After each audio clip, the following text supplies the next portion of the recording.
சிம்பிளா, ஈஸியா மக்காச்சோளத்தில ஒரு பணியாரம் பண்ண போறோம். இது வந்து பார்த்தீங்கன்னா, குழந்தைகளுக்கு புரோட்டீன் ரிச்சான ஒரு ஸ்நாக்ஸ்ன்னு சொல்லலாம். ஈனோ, பேக்கிங் சோடா, ஈஸ்ட் எல்லாம் பண்ண போறோம். இதுக்கு பேன்ல எண்ணெய் ஊத்திட்டு, கடுகு, கடலப்பருப்பு, உளுத்தம் பருப்பு, நீங்க நிலக்கடலை கூட போட்டுக்கலாம். கருவேப்பிலை, அதுக்கப்புறம் பெருங்காயம், பச்சை மிளகாய், இஞ்சி, வெங்காயம், கேப்சிகம், அதுக்கப்புறம் பாயில் பண்ண நம்ம மக்காச்சோளம்.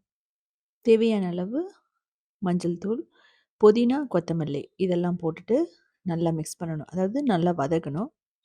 தண்ணி ஊத்தி வதக்க வேணாம். இப்போ இட்லி மாவு எடுத்துக்கணும். நல்லா புளிச்ச இட்லி மாவு. அதில இத போட்டுக்கலாம்.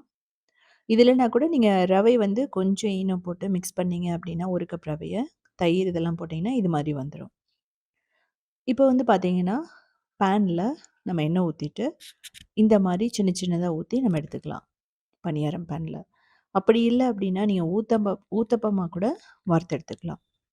இத வந்து ஒரு 3 நிமிஷம் திருப்பி போட்டு குக் பண்ணணும். ஸோ அவ்வளோதான். 5 நிமிஷத்துக்குள்ள நமக்கு இன்ஸ்டன்டான ஹெல்தியான பணியாரம் ரெடி ஆயிடும். இது வெயிட் லாஸ்க்கு ரொம்ப நல்லது. பிரேக்ஃபாஸ்ட், டின்னருக்கு வந்து பார்த்தீங்கன்னா, ரொம்ப சூப்பரா இருக்கும். ஈவினிங் ஸ்நாக்ஸ்க்கு குழந்தைகளுக்கு குடுக்கலாம்.